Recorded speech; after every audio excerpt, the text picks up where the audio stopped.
Hello students, welcome to my channel. তো আজকে আমি আলোচনা করতে যাচ্ছি তোমাদের নবম এবং দশম শ্রেণীর সাধারণ গণিত বইয়ের চ্যাপ্টার 1-এর বাস্তব সংখ্যা সম্পর্কে। তো বাস্তব সংখ্যা সম্পর্কে জানতে গেলে প্রথমেই কিছু ইম্পর্টেন্ট টার্ম সম্পর্কে জানতে হবে। তো শুরু করা যাক। প্রথমেই স্বাভাবিক সংখ্যা।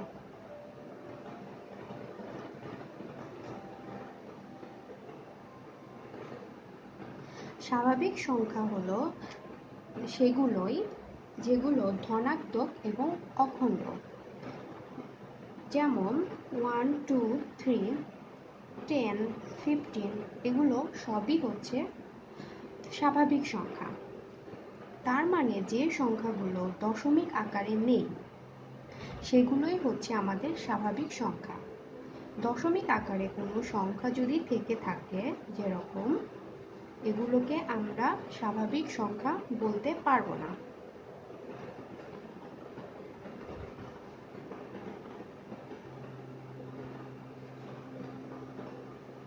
এরপর আসছে মৌলিক সংখ্যা।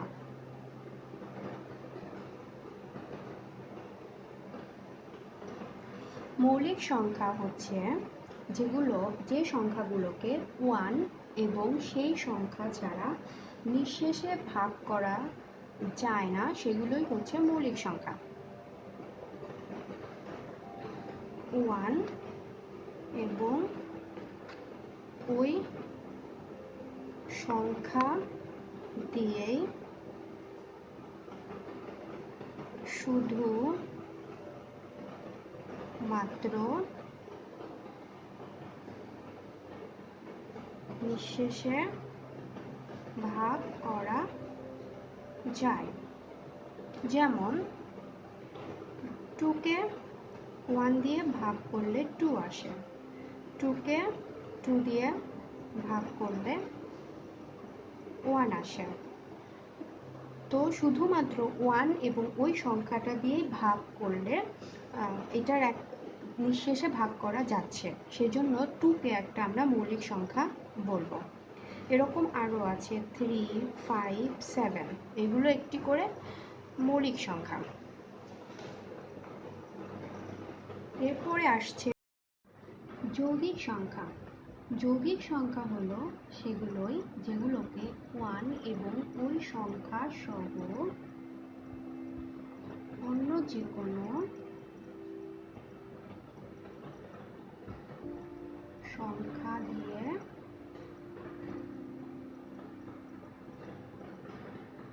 নিঃশেষে ভাগ করা যায়। যেমন 6 একটি যৌগিক সংখ্যা। এটাকে 2 দিয়ে ভাগ করলে 3 এবং নিঃশেষে ভাগ হয়ে যাচ্ছে। আবার যদি এটাকে 3 দিয়ে ভাগ করি 2 আসছে এবং নিঃশেষে ভাগ হয়ে যাচ্ছে। একইভাবে 14, যেটাকে 2, 7 অথবা 14 এই সংখ্যা দিয়ে ভাগ করে ভাগফল পাওয়া যাচ্ছে এবং নিঃশেষে ভাগ হয়ে যাচ্ছে, তাই এই সংখ্যাগুলোকে যৌগিক সংখ্যা বলে। 4 সহমৌলিক সংখ্যা।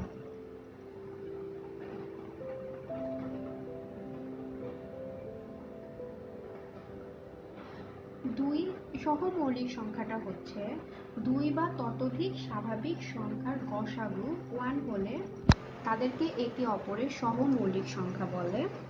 যেমন 6, 35, 7 এই সংখ্যাগুলোর গসাগু হচ্ছে 1। একমাত্র এই সংখ্যাগুলো 1 দিয়েই ভাগ করা যাচ্ছে, সেজন্য এই সংখ্যাগুলোকে একটি অপরটির সহমৌলিক সংখ্যা বলে। কিন্তু আমরা যদি 6 এবং 9 ধরি, এই সংখ্যাগুলোকে 1, 3 এই দুটা দিয়েই ভাগ করা যায়। তার মানে এই সংখ্যাগুলো সহমৌলিক সংখ্যা, একটি অপরটি সহমৌলিক সংখ্যা নয়।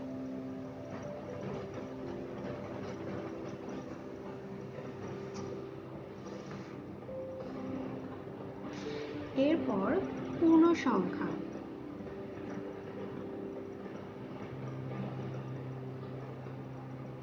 পূর্ণ সংখ্যা হচ্ছে শূন্য সহ সকল ধনাত্মক ও ঋণাত্মক অখণ্ড সংখ্যাকেই বলে হচ্ছে পূর্ণ সংখ্যা। আমি আবারও বলছি, শূন্য সহ সকল ধনাত্মক এবং ঋণাত্মক অখণ্ড সংখ্যাকে বলে পূর্ণ সংখ্যা। যেমন -3, -2, -1, 0, 1, 2, 10, 13 এভাবে যে কোনো সংখ্যাই পূর্ণ সংখ্যা হতে পারে, কিন্তু 1.2, -1.3 অথবা 1.2, 1.3 এগুলো কোনো পূর্ণ সংখ্যা নয়।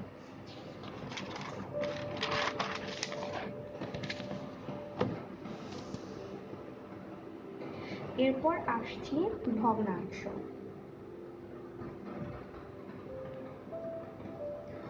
যে সংখ্যাকে p/q আকারে প্রকাশ করা যায় সেই সংখ্যাগুলোকে ভগ্নাংশ বলে। তবে সেক্ষেত্রে q ≠ 0 হতে হবে এবং q ≠ 1 হতে হবে। কারণ যদি q এর ভ্যালু 0 হয় তাহলে এটি একটি অবাস্তব সংখ্যা হবে বা ইনডিফাইনাইট সংখ্যাও বলতে পারো।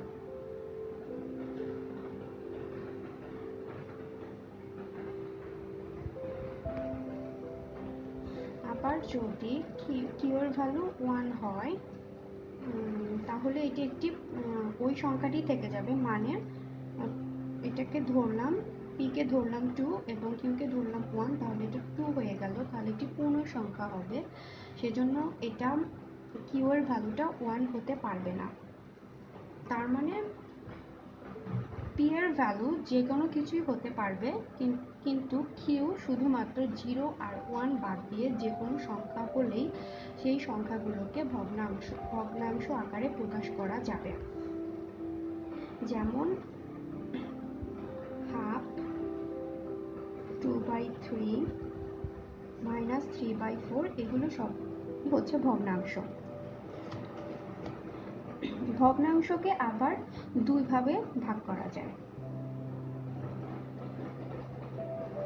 এটা হচ্ছে প্রকৃত ভগ্নাংশ,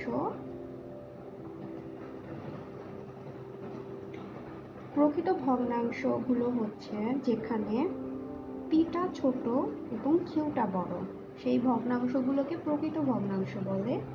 যেরকম এখানে পিটা হচ্ছে 1 আর কিউটা হলো 2, পিটা হচ্ছে বড়, কিউটা হলো ছোট, তার মানে এটি একটি প্রকৃত ভগ্নাংশ।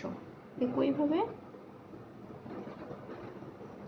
সবই প্রকৃত ভগ্নাংশ। 2 হচ্ছে অপ্রকৃত ভগ্নাংশ। অপ্রকৃত ভগ্নাংশ হলো সেগুলোই যেখানে p এর ভ্যালুটা বড় এবং q এর ভ্যালুটা ছোট। যেরকম এখানে p এর ভ্যালু হচ্ছে 5 এবং q এর ভ্যালু হচ্ছে 3, তো এটি এখানে p বড় এবং q ছোট, তাই এটাকে আমরা অপ্রকৃত ভগ্নাংশ বলছি। এবং একইভাবে 10/8 এটিও একটি অপ্রকৃত ভগ্নাংশ। আবার অপ্রকৃত ভগ্নাংশকে মিশ্র ভগ্নাংশও বলা যায় বা এটাকে মিশ্র আকারেও প্রকাশ করা যায়। যেমন 5/3, এখানে 5, 1,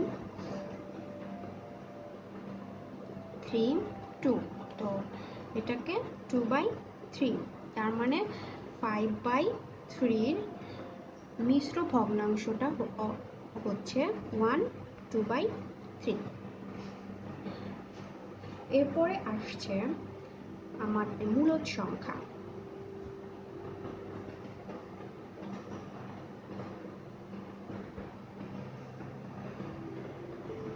মূলদ সংখ্যা হলো সেই সংখ্যাগুলোই যেগুলোকে p/q আকারে প্রকাশ করা যায়।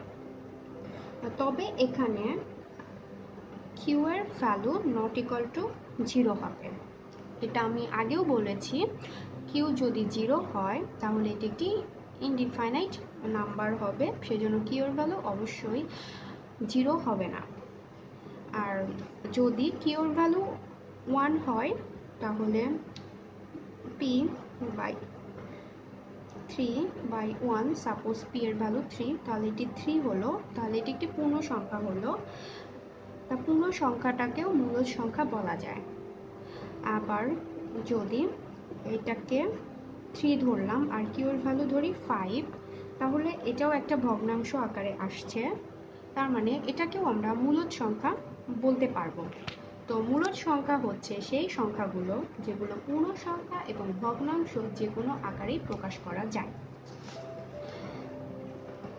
এরপর আসছে অমূলদ সংখ্যা।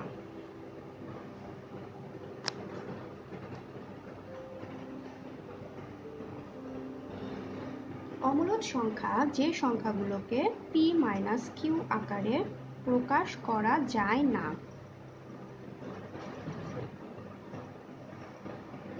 অমূলদ সংখ্যাগুলো যেরকম √3, √2, √3, √5 এগুলোকে অমূলদ সংখ্যা বলে। আবার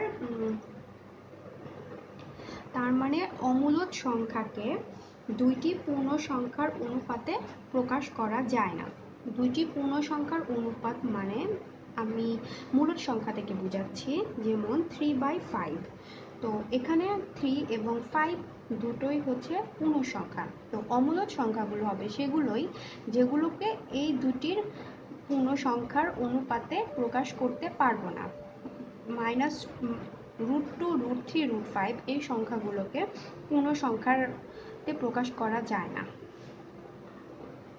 এরপর আসছে দশমিক সংখ্যা।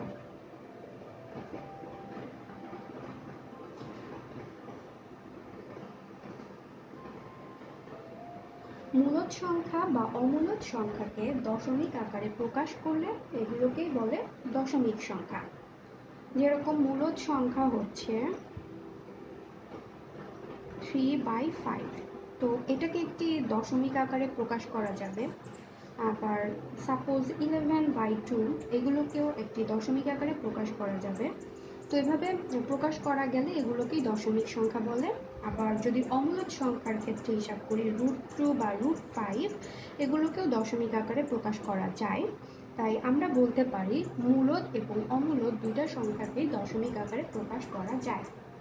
আবার দশমিক সংখ্যা হচ্ছে দুই রকম। এক হচ্ছে সসীম দশমিক সংখ্যা।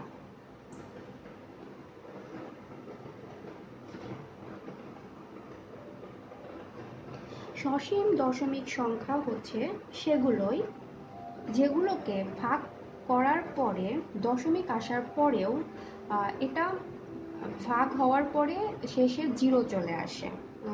আমি একটু উদাহরণ দিয়ে আবার বোঝাচ্ছি। যেমন 2কে 9 দিয়ে ভাগ করলাম, তাহলে আসলো হচ্ছে 4। 8, তাহলে এটা 1। এখন এখানে দশমিক দিলাম, যেহেতু এটা যাচ্ছে না, এখানে 10 দিলাম, 5, এটা 10। তো এখানে আমাদের ভাগ শেষের নিচে 0 চলে আসছে, মানে এটা এখানে আর কোনো টার্ম আমাদের আসছে না। তার মানে এটাই হচ্ছে আমাদের সসীম দশমিক সংখ্যা। এরপর হচ্ছে অসীম দশমিক সংখ্যা।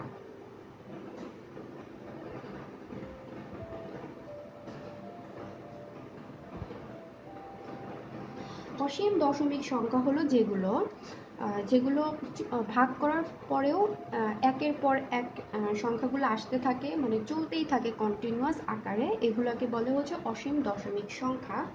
যেরকম হচ্ছে 3কে যদি আমরা 10 দিয়ে ভাগ করি, এখানে 3, 9, 1 দশমিক, এখানে আবার 0, 3, আবার 9, আবার 1, এখানে 3 দিলাম, দশমিক 9।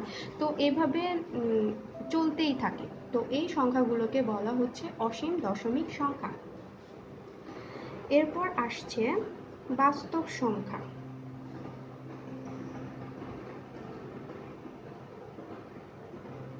বাস্তব সংখ্যাগুলো হচ্ছে মূলদ অমূলদ যে কোনো সংখ্যাকে একত্রে বলছে হচ্ছে বাস্তব সংখ্যা। মানে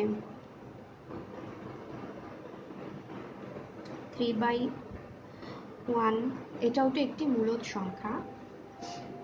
তারপরে 11/2, √3, √5, √7 এই সব সংখ্যাগুলোই হচ্ছে বাস্তব সংখ্যা। ধনাত্মক সংখ্যা।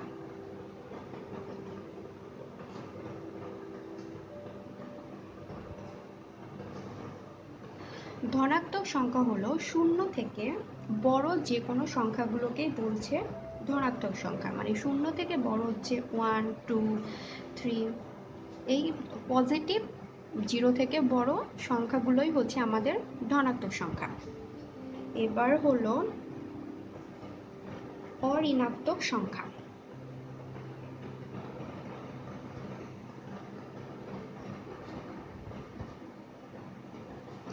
অঋণাত্মক সংখ্যা হচ্ছে শূন্য সহ 0 থেকে বড় যে কোনো সংখ্যাগুলোই হচ্ছে অঋণাত্মক সংখ্যা, মানে 0, 1, 2, 3 এরপরে যা আসবে 0 থেকে বড় সবই হবে অঋণাত্মক সংখ্যা। মনে রাখতে হবে অঋণাত্মক সংখ্যা মানে হচ্ছে এটার সাথে 0 থাকবে, আর ধনাত্মক সংখ্যা হচ্ছে 0 বাদ দিয়ে বাকি 1, 2, 3 যে পজিটিভ সংখ্যাগুলো আছে সেগুলো ধনাত্মক, কারণ শূন্যটা ধনাত্মকও না ঋণাত্মকও না। এরপর আসছে ঋণাত্মক সংখ্যা।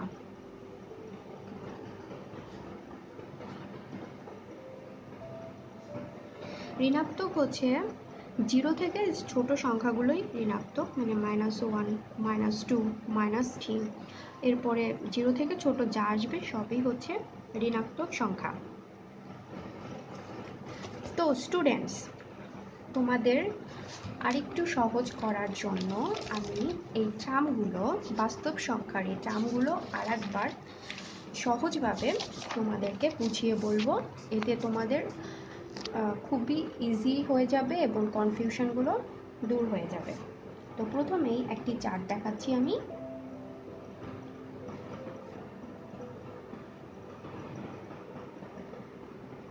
বাস্তব সংখ্যা হচ্ছে দুই রকম, মূলদ এবং অমূলদ সংখ্যা। মূলদ সংখ্যা হচ্ছে সেগুলোই যেগুলোকে p/q আকারে প্রকাশ করা যায় এবং q ≠ 0 এবং 1। আর অমূলদ সংখ্যা হচ্ছে যেগুলোকে p/q আকারে প্রকাশ করা যায় না, এবং এটার উদাহরণ হচ্ছে √2, √3, √5। এবং মূলদ সংখ্যার উদাহরণগুলো হচ্ছে 3/1, 11/2, 17/5, তুমি যেটা মনে করো আর কি। আর মূলদ সংখ্যাকে দুই ভাগে ভাগ করা যায়।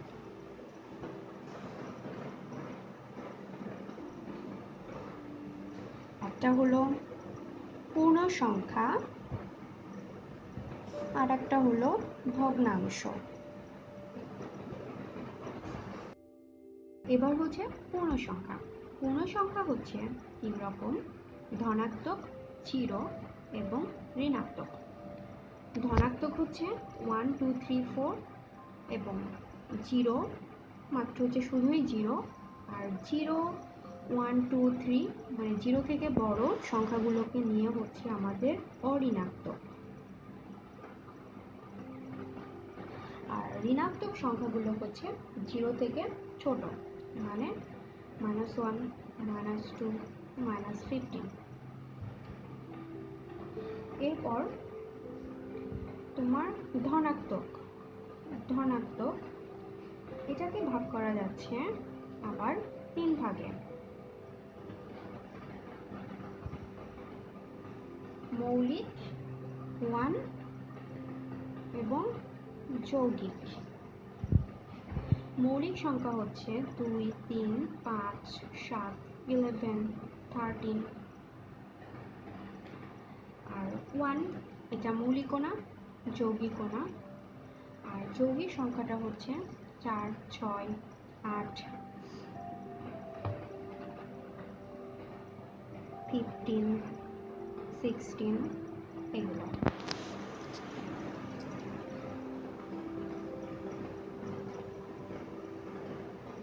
এরপর হচ্ছে ভগ্নাংশ। ভগ্নাংশ হচ্ছে দুই রকম, সাধারণ এবং দশমিক। সাধারণ হচ্ছে তিন রকম, প্রকৃত, অপ্রকৃত এবং মিশ্র। প্রকৃত যেটার লব ছোট হর বড়, এগুলো। আর অপ্রকৃত যেগুলোর লব বড় হর ছোট।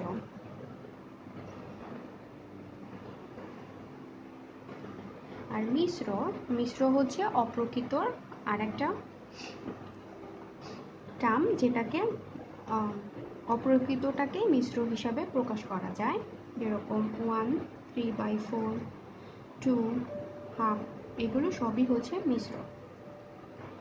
এরপর হচ্ছে দশমিক। দশমিক হচ্ছে দুই রকম, একটা হলো সসীম আর একটা হচ্ছে অসীম। তো সসীম বলেছিলাম যেগুলো ভাগ করার পর একসময় শেষ হয়ে যায়, মানে নিঃশেষে ভাগ হয়ে যায়, যেরকম 1.35, এগুলো কন্টিনিউয়াসলি চলবে না, এগুলোই হচ্ছে আমাদের সসীম সংখ্যা। আর অসীম হচ্ছে যেগুলো কন্টিনিউয়াসলি চলতে থাকে, এরকম চলতে থাকে, এগুলো হচ্ছে আমাদের অসীম। আবার তোমাদের সুবিধার জন্য একটু বলে নিচ্ছি, অসীম সংখ্যাকে আবার দুই ভাগে ভাগ করা যায়। এটা হলো আবৃত এবং অনাবৃত।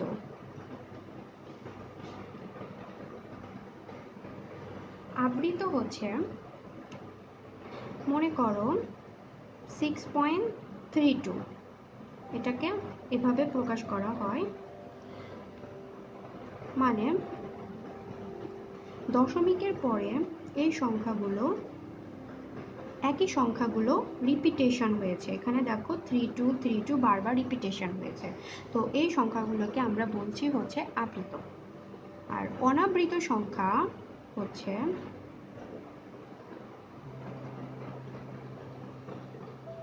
এই সংখ্যাগুলো, দেখো এগুলো দশমিকের পরে কোনো রিপিটেশনই হয়নি, মানে একের পর এক আসতেছে এবং কন্টিনিউয়াসলি চলতে থাকবে, তো এই সংখ্যাগুলোকে আমরা বলছি হচ্ছে অনাবৃত। এরপরে আসছি আমাদের অমূলদ সংখ্যা। তো অমূলদ সংখ্যা নিয়ে আর তেমন কিছু বলার নেই। অমূলদ সংখ্যা হচ্ছে, আমি একটু সংক্ষেপে বলে দেই, যে সংখ্যাগুলো আগেই বলেছিলাম p/q আকারে প্রকাশ করা যায় না, সেগুলোই অমূলদ। আর একটা জিনিস হচ্ছে, অমূলদ সংখ্যাগুলোর অবশ্যই এই প্রপার্টিগুলো থাকতে হবে। এক হচ্ছে এরা অসীম হবে, মানে কন্টিনিউয়াসলি চলতে থাকবে, এবং দুই, এরা হবে হচ্ছে অনাবৃত। অনাবৃত মানে দশমিকের পরে যে সংখ্যাগুলো আসবে সেগুলোর কোনো রিপিটেশন হবে না, র্যান্ডমলি আসবে, যেটা একটু আগেই বলেছিলাম 1, 3, 4, 2, 3, এগুলো সব সংখ্যাই র্যান্ডমলি আসবে, কোনো রিপিটেশন হবে না, সেম নাম্বারে রিপিটেশন হবে না। আর তিন হচ্ছে এরা অবশ্যই দশমিক হবে।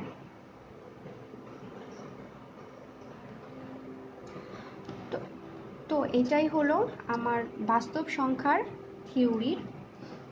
তো আমার এই লেকচারটি যদি তোমাদের ভালো লেগে থাকে অবশ্যই লাইক করো, আর যদি মনে হয় আমার এই লেকচারে কোনো ভুল ত্রুটি আছে তাহলে অবশ্যই কমেন্ট সেকশানে গিয়ে জানাও। আর তোমাদের কোনো কিছু যদি আরও এক্সট্রা জানতে ইচ্ছা হয় তাহলে কমেন্ট সেকশানে কমেন্ট করতে ভুলবে না। আর এই ধরনের ভিডিও আরও বেশি পেতে হলে অবশ্যই সাবস্ক্রাইব করবে আমাদের চ্যানেলটি। ধন্যবাদ।